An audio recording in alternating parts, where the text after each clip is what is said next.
Well, hello and welcome back to the Middlemen podcast. And after a bit of a Christmas/New Year's break, we're back 2023 and we're feeling fresh with some fresh boxing, some cracking fights to kick us off with, including Chris Eubank Jr. losing to Liam Smith, of course. And we'll look ahead to Leigh Wood as well, back in action against that man, the Mexican Mauricio Lara, who everyone seems to be a little bit terrified of. But we'll start with Max. How are you? How's your Christmas? Yeah, I'm great, thank you, mate. Feeling in good form, in good spirits. I had a great holiday. Um, Obviously, we had our great Christmas show, and then New Year's came, and yeah, just enjoying myself. Um, try and dry January, so that's a bit of a challenge. Might have What a caved this challenge. weekend, but that's a secret between me, you, and everyone listening. But yeah, no, it's been a great month. And yeah, looking forward to, as you said, all the fights coming up this year, and everything to come. Yeah, dry January. You're a better man than I am, but absolutely hasn't been happening over here. But especially not watching the boxing. But I've tried to make a few New Year switches, maybe taking inspiration from some of our boxers and their gym routines. Although I think the further January goes on, it's sort of harder to keep that up. But we'll start with Eubank Jr. versus Liam Smith. What a fight, what a stoppage, what a shock. Fourth round stoppage, of course, for Liam Smith, 34-year-old, the Scouser, putting the marker down really in the third round and then just sort of going for it in the fourth. Although, I think the first two rounds I thought were quite even.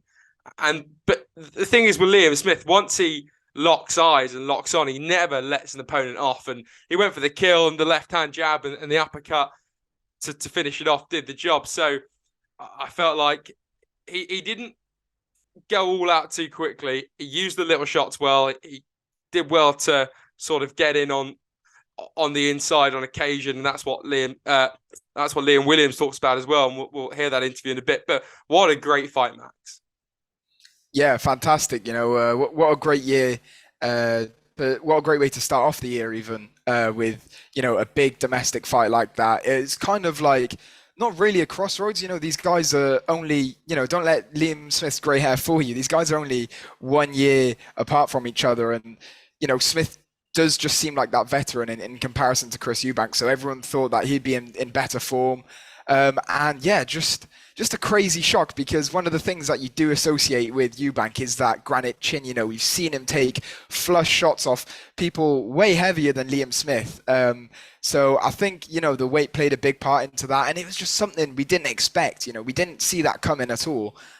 So as you said, when Liam Smith figures you out and knows how to move in on you and let his hands go, it's hard to defend against. And I don't think Eubank Jr. done himself any favors trying to shoulder roll in the corner. It's like the last place in the boxing ring that you can shoulder roll, really.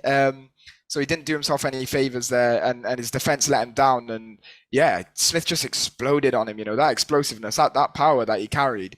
It was crazy, and it's one of those moments where you see it happen, and you're like, this is really happening, Bonkers. and it's great. I love that kind of anticipation for a fight, because you're looking at that fight like both of these guys' careers are going to change, one for the better and one for the worse after this. So when the stakes are that high, and when the result is as shocking as that, it's crazy. But one for the fans, don't think anyone saw it happening, and yeah, fantastic stuff. Why boxing's so brilliant, but I just thought he looked terrified to get hit, Chris Eubank. He looked a bit like a bunny in the headlights, I thought, in round four. But Liam Smith came out and said after the fight that he's got a great chin, but I said all week that he can't handle me.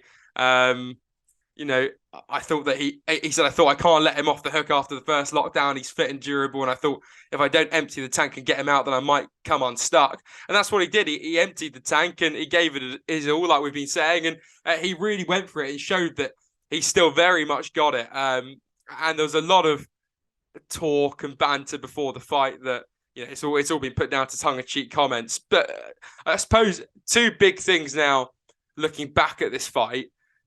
One, initially, I thought the referee might have stopped it a little bit too early, even though Roy Jones was throwing the towel in anyway. So I thought, perhaps, did the referee stop it too early? Was there any comeback, or was he just completely out. Eubank was very gracious at the end. And the second, obviously, is this elbow claim that Eubank's team have brought up. What do you think of the elbow? I think it's nonsense, if I'm being completely honest. Yeah, I mean, I haven't actually seen the footage of the elbow. I've just seen all the talk about it, and I've seen actually that Eubank and his team have appealed to the British Boxing Board of Control about to kind of investigate it. And even if it does happen, it's such an unintentional, accidental thing. I'm gonna have to look at it and see if it really does change Eubank, and that is the thing that damages him. But looking at it from what I've seen and the actual replays, even though I didn't clock the elbow, was that it just looked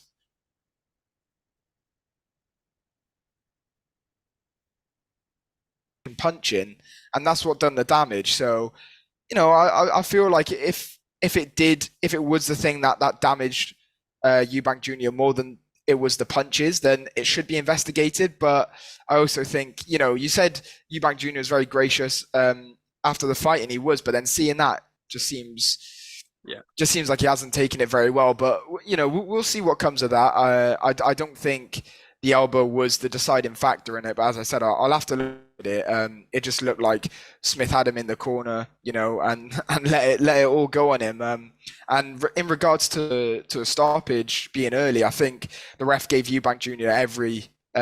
every last chance that he deserved, to be honest, because he went down and he looked bad. Like when he dropped in that corner, sprawled out everywhere. Like obviously, your body language is never good after a knockdown, but it was, far from it. He didn't look well recovered, and straight away, the ref stood him up, said good to continue. They said box, and he came back and just landed a big straight right down the channel, quite like low on Eubank as he was dipping, and it stunned him again and set Eubank Jr. off again.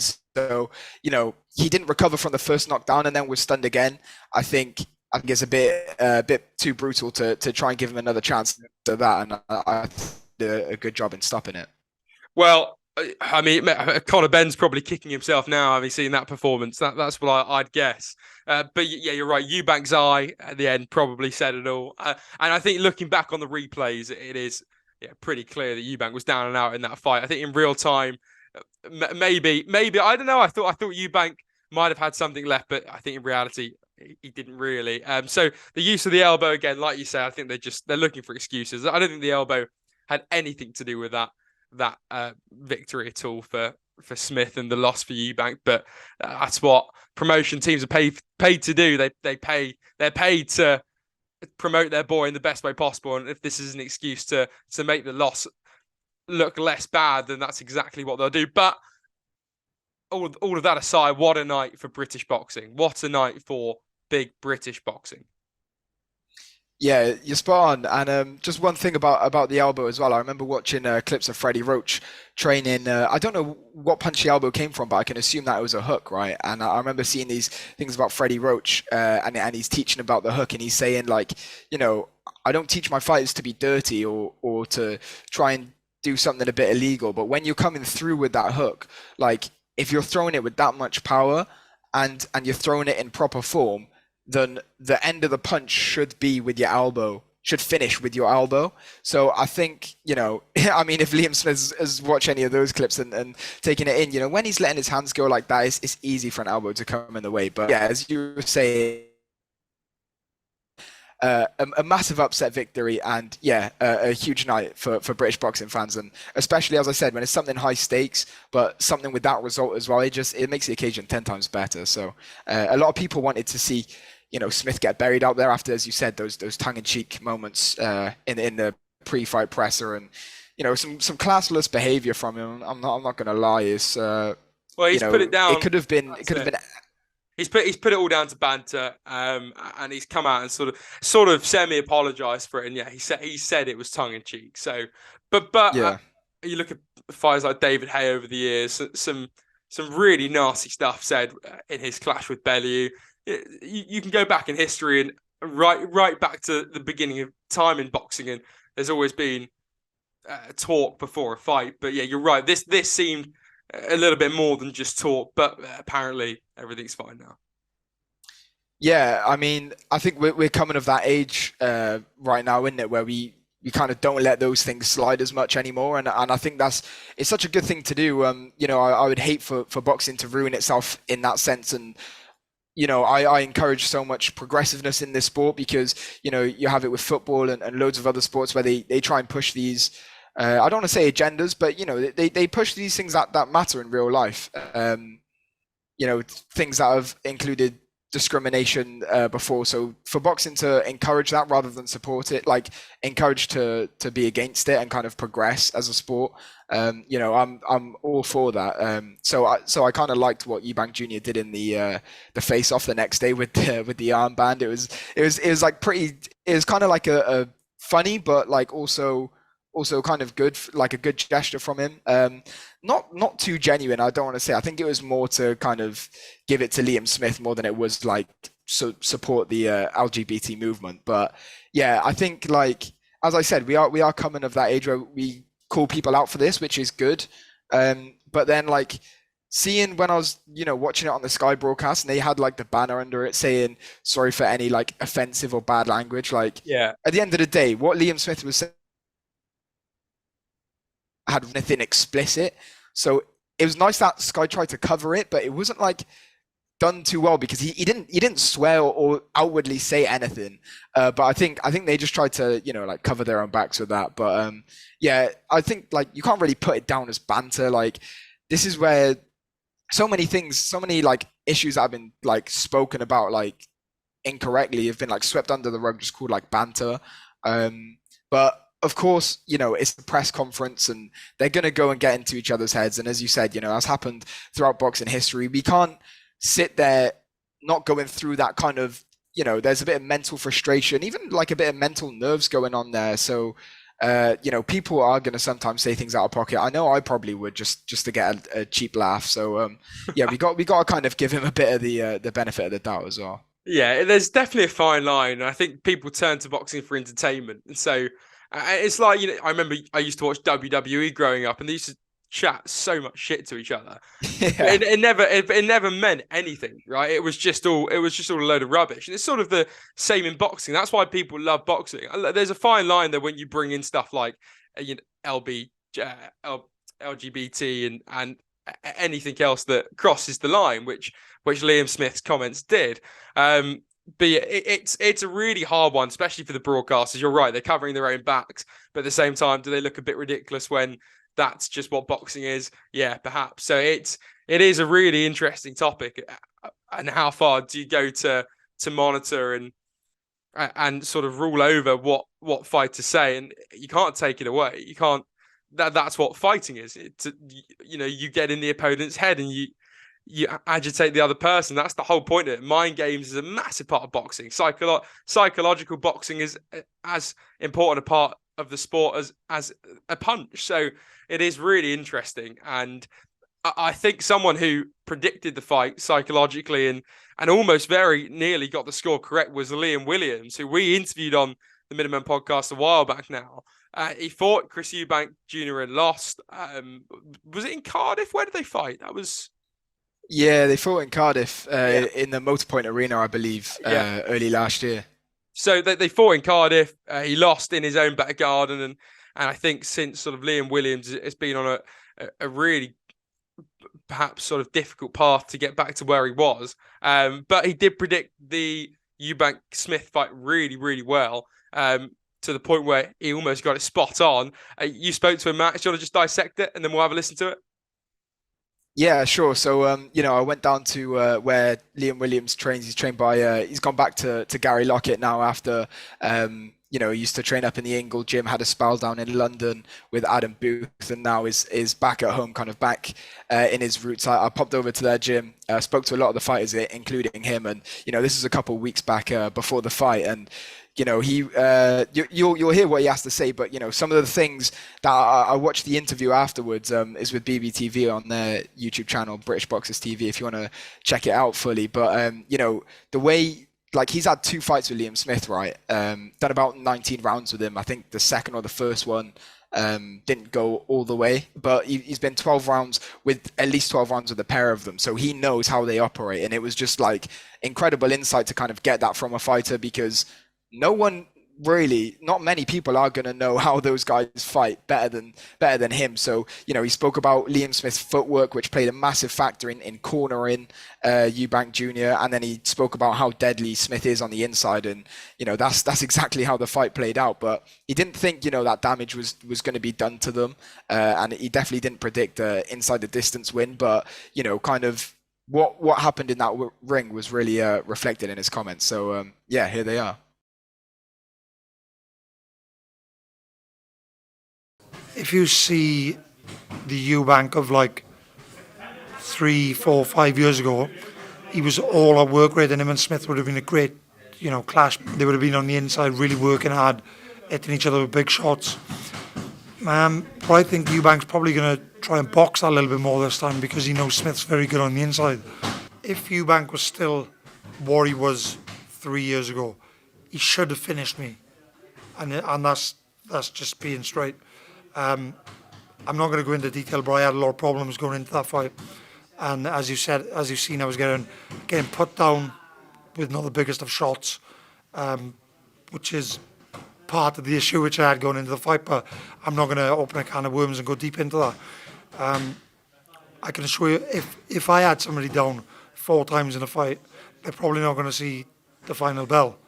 So I just don't think he's got that same killer instinct anymore. And yeah, as I said, he probably should have finished me. I never want to get put away, and that would eat me up for years to come, especially with Eubank. Eubank was the harder to catch clean and to really pin, because he had some decent movement in our fight, which kind of threw me off because I didn't expect that from him. I expected him to get in my face and come and try and take me out, Smith was there. He was a bit more static. He was easier to hit, but he kind of grinds you down and really makes you work hard. Even when he's not throwing, he's making you work because his feet, he's always on the inside and he's getting close and using his feet to put that pressure on. Smith can box a little bit as well.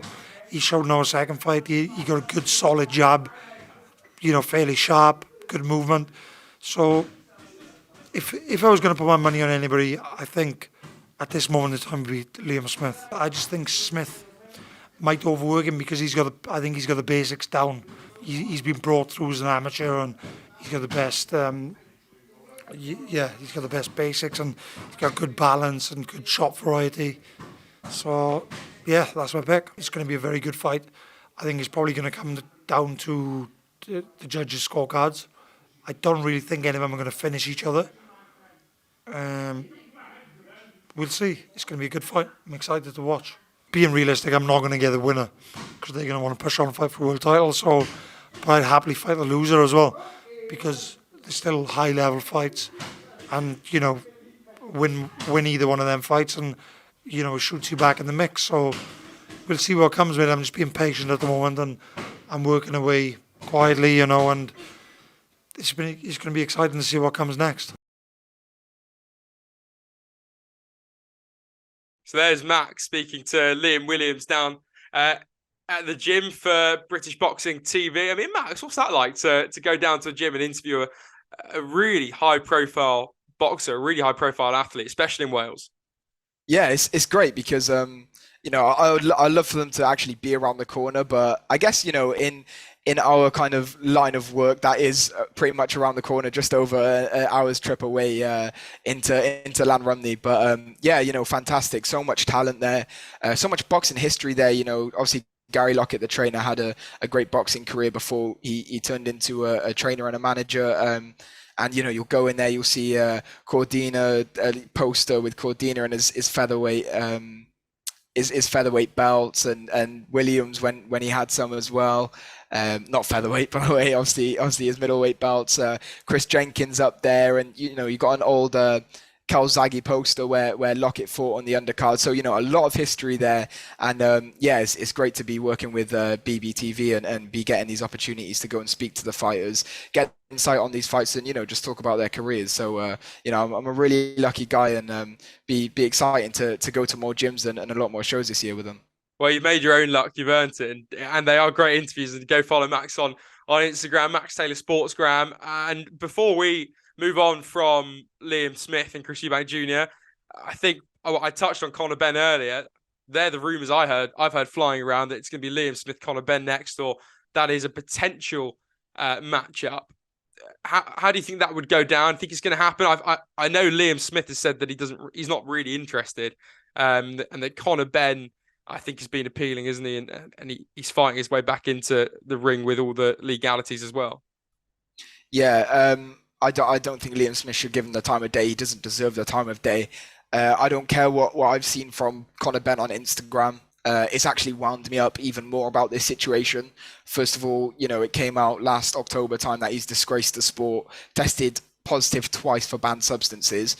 But apparently, cryptically, he says online that, he's got his lawyers on the case, scientists on the case, and they've worked out and he's going to prove his innocence. And I think until your innocence is proven, until we all know that you are fully innocent, which is going to take a lot of doing, by the way, then you can talk about fighting. I saw him laughing at Chris Eubank for losing the fight, even though Conor Benn is less of a man than he is, because he couldn't even be a legal fighter to get that opportunity to fight Chris Eubank. So I think he hasn't done himself any favors recently. I used to be a big fan of him when up until the moment where he disgraced himself, his fans, and the sport. And now he just looks classless, that's pathetic. Laughing at a guy for being knocked out. You got to have that mutual respect at least. Ben's been knocked down and, he's had hard times in the sport as well. The last thing you want is I don't care if it's your rival. Do you know what I mean? There's, we talk about boxing being fierce, brutal, psychological warfare, but there's also mutual respect between two people that they get in the ring and putting their lives on the line. So we don't know if that fight's done any long-lasting damage to Chris Eubank, and Conor Benn's just there laughing about it. So, just horrible behavior from him recently, and it's been, as you can tell, it's been really frustrating me. And I don't want to hear a word of him stepping in the ring, fighting top names like Liam Smith, when he needs to prove himself out of the ring and then in the ring first. Because say he was on these substances, we've seen it with boxers before. My favorite with not steroid use, but like PEDs, is Johnny Hendricks from the UFC. When he was found out for using banned substances, after his fights after he was found out, he was just a shell of himself. Could not put on the performances that he did, and that might be the same with Conor Benn. So we need to see what he truly looks like getting in the ring again. And I think he's at the level now, because he's brought his stock down, that he should fight lesser people too. He should not prospects. Do you know what I mean? Obviously he's above that level, but maybe not necessarily. I wouldn't want him to get in with a guy that is just far below his level and get have that guy get hurt. But he doesn't deserve the big names right now. He needs to prove himself, and he needs to go on a little redemption arc right now and win the people back. Yeah, he needs to do something. It's a bit like Lance Armstrong, the cyclist, who just was nothing without the drugs that he was taking. But we don't know that. You're right. I mean, it could well be that the drugs barely affected him. He could be telling the truth.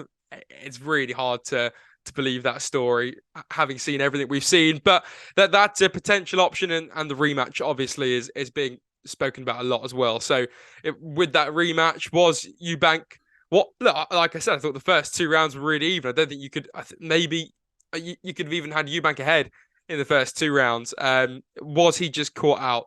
Does that just happen in sport and in boxing? Yeah, of course it does. So that may well be the case. He may well come back, Eubank, and give Smith a really good go. So we'll see what happens with that rematch. So stay tuned for that. Big news with Liam Smith, Liam Williams as well, hopefully, and Chris Eubank Jr. And a big month for boxing in February with Leigh Wood back in action. So Nottingham boy, Leigh Wood, Lee Sal, his nickname, and he's looking to defend his WBA title against Mauricio Lara next month as the featherweight rivals finally meet for this proposed clash that was postponed. Now Wood, as you'll all remember, stunned Can Chu to claim that featherweight crown in 2021, defended his title against Michael Conlan last March. He's a proper featherweight boxer, and this is going to be a proper featherweight title clash, February the 18th, again in Nottingham. And I suppose the big question is he's the underdog, really, isn't he, Leigh Wood? Although you wouldn't think it because he's defending a title, he is really the underdog. Yeah, and just what like one thing about that is don't let the weight fool you, people. This, it is at featherweight, but these guys are not feather fisted. Like I could talk to you all day about how exciting this matchup is just because these are like the hardest punching guys in the division. But, talking about Leigh Wood being the underdog, like I swear his last like probably 3 or 4 fights, he's been the underdog. Kanju is the underdog, and as you said, absolutely just upset the scenes there, shocked him, stopped him, because this guy punches like a truck. And the same with Michael Conlan as well. After fight of the year last year, after getting knocked down in the first round, coming back. Like obviously we spoke about that last episode, and I'm sure we've mentioned it beforehand as well. Just an incredible fight, and this one is going to be not short of entertainment as well. Mauricio Lara, like it can only be fireworks, right? Lara is like a two or three fight KO streak and with the same. So, I cannot see this going the distance. It's going to be so much fun to watch, man. And Conlan definitely didn't gel with Wood in terms of style. Lara definitely does. They're two boxers that would just go. They're not awkward boxers. They're both going to absolutely go for the kill. And that's what is going to make it so exciting. And obviously, I teed up Leigh Wood really well, but you'll know Lara because he destroyed Josh Warrington sensationally. And that was behind closed doors again in lockdown in 2021. And that ended an unbelievable record for Josh Warrington. So, and he almost did it again, didn't he, in the rematch, and it ended in a draw because of a clash of heads. So I think a really exciting fight again in Nottingham in the Midlands, which is brilliant for British boxing, brilliant for Midlanders because it's so local. It's not at a huge arena, and you're right, just because it's featherweight. I mean, Leigh Wood was in the fight of the year last year with Conlan, so I don't see why they wouldn't produce another one again. So that Max is a big one to look forward to. Yeah, it's huge. Save the date, people. 18th of February, as I said, it's going to be fireworks. Both of them hit like a truck. Wood punches like a Mexican. He has that insane power. And Ben Davison actually said his trainer said pound for pound, he is the hardest punching guy that I have trained. So I think when it's a power puncher versus power puncher, it's going to be a case of whose chin holds up. And I think whoever's chin first, that's who the loser is going to be, and it's so interesting to see who that will be. And as you said, Lara, his fight with Warrington hasn't even been the same after that. He's calling for like the winner of that. He should be fighting the loser because he's coming off a loss already. So yeah, Warrington, Lara has career changing power, and it might change Leigh Wood's career, or Wood might do the same thing to him. It's so hard to call. And yeah, really, as I said, it's going to be so exciting. Really even fight, and Mauricio Lara as well. He's become a real household name in boxing over these last couple of years, and fair play to him for doing that as well. Finally, we'll just round off our boxing segment with a lighter, not in terms of weight, but in terms of importance and weight, but not literally, is Jake Paul and Tommy Fury. They've sorted their fight out in Saudi Arabia. Deal done. They're gonna. I can't even remember when the fight is. That's how. Just I'm not bothered. But it'll be interesting to see, and it goes back to YouTube boxing, bringing new fans to the sport, if you can even call what they're doing sport. I mean, Tommy Fury has to win that fight, surely, but at least it's on. And if Tommy doesn't win that fight, then I think John Fury's already said that he's being disowned. I think boxing may well disown Tommy, but it's a fight that's on Max. Yeah, and it's as you said just there, it's a lot on the line for Tommy Fury. A couple of years ago when we'd be talking about this, I was like, I just don't want to have to entertain this, but it's wormed itself in a big, like, I don't want to say righteous, but like it's got a strong foothold in boxing now. And even like Boxing News, like one of the most prestigious pieces of boxing media out there, like one of the biggest outlets of like reporting on it. So as I said, it's got to be spoken about. I think it's the 26th of February, so like 1 week after the proper Wood Lara fight. But yeah, I'm just glad, because all these people who are like who are like all for celebrity boxing are saying like, oh yeah, but celebrities like get their fights done. But this Fury and Paul fight is just proven like boxing, like some of the biggest fights in celebrity boxing are actually really elusive. And they finally got a confirmation on it, finally got a date on, and you can't help but look forward to it just because of all the anticipation, hype, and back and forth that's been building up for like the last 1 or 2 years. So yeah, a lot on the line for Fury. For us boxers, like for us who really appreciate the sport for what it is, he's got to get the job done. But we've seen what Paul's capable of, but not against someone of, I don't want to say the caliber of Tommy Fury because he's not a high caliber fighter, but he's a higher caliber than what Paul's faced. So it's a big acid test for Jake Paul to see if he can sink or swim with people who are actually capable of boxing. So we'll see what happens, man. As you said, it's quite another 50. I wish it didn't have to be a 50-50 fight. It should be Tommy Fury. Oh, it's crazy. Him, but we'll see how it goes. It's crazy that it is a 50-50 fight, but you know what, Jake Paul looks a decent boxer. You got to take your hat off to him. He actually looks like he can pack a punch. But we'll see what happens. You're right, it'll be really entertaining, and it's on the 28th of Feb. So that one happening, and I bet you afterwards, after all of the back and forth, they give each other a big hug at the end. And they're not stupid. They're making millions from each other. They're probably secretly quite grateful for one another. And we'll end it with some football talk, Max. We'll end the podcast today with a little bit of football talk. We haven't spoken about our football teams for a while. There's probably a reason for that. Don't worry. Neither do I. I'm a Chelsea fan. Max a big Liverpool fan. Both of our teams having a terrible season. The only sort of glimmer of hope for a Chelsea fan at the moment is Mudryk, who's coming against you boys and in our goalless draw. I mean, that sums it up, doesn't it? The goalless draw between Chelsea and Liverpool. That is the quality between our teams this season. But Mudryk was the best player on the pitch for me, and that is where I think Chelsea finally have a little bit of positivity to focus on. Is in that player who I think is absolutely brilliant. He's a great ball holder and can run with it and knows when to release it and also knows when to have a go. But Chelsea under Potter, I was fuming when Tuchel left. I'm still not happy about the decision. I still don't think Potter's the right man, and I think he's proven me right this season. Yeah, it's a shame, isn't it? Because it looked like something that you hope would kind of work out for Chelsea in that sense.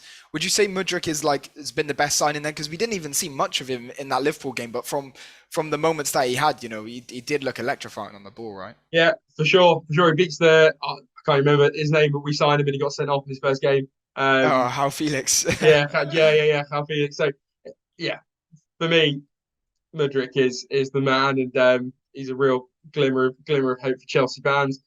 We've got some great players, Chelsea. We've still got a squad that can compete, but on paper, if you put Chelsea's squad next to Arsenal's and Man City's or Manchester United's, or even Tottenham's, which I hate to say, I just think that Chelsea's lacks anything, especially its own sort of self-identity, which is the most troubling thing for a Chelsea fan. But very quickly, because we're running out of time, on our Zoom call for our podcast, Max, Liverpool. Is it just the curse of Klopp's? What season are we in now? Is seventh season? Yeah. What's 7th happening? or 8th. Catastrophically, just top to bottom, not great at all. From the board, it's shambles up there. FSG trying to sell the club. Which really worries me because I don't want the Bowley Tuchel effect to come in. We get new owners and then they don't like Klopp. I think just when you're competing at the high level that we've been competing at for the last 3 or 4 years, it's unless you're like Man City or like and let's give credit to Man City. Yeah, they get money pumped in, but they gel as a team, and I think that is kind of the difference between what's happening at Chelsea right now. There's not necessarily that chemistry there, which reminds me of United from about 5-6 years ago, but. Yeah, I just it's all going downhill at the moment. But as I said, I don't expect us to be phenomenal every season, be challenging for titles and silverware every single season. But there's also a bit of pride and a bit of shame that we need to hold ourselves accountable. Really, like I'm getting bored of it was funny at the start when we were having a bad run at the start of the season and Klopp was laughing because at this point you just have to laugh about it, but I'm getting sick of it now. Like just take some responsibility and we need, like I keep saying, something's got to give, something has to give, and I'm not seeing it yet, but something has to be done, whether it is a new change of owners. We need to sort out our midfield. It's like at the time of recording, it's like the 28th of Yeah. January. Time's running out. We're not even going to get a midfielder. So it's looking bleak for us this season. Really is. Sometimes you just have to take it though. Take the L. Yeah, take the L. I've had to do it as a Chelsea fan before, and I think we're both doing it this season. And on that note, we'll end the poddy this week. So thank you so much for listening, guys, and it's great to be back talking boxing and a little bit of football as well. Max, unreal interview with Leigh Williams, and what a weekend to look back on, and what a month to look forward to. So all the best, guys. Hope everything's good with you. Hope the January blues didn't hit you too hard, and that dry January's hasn't affected you too badly. So it's February now. We can all enjoy ourselves.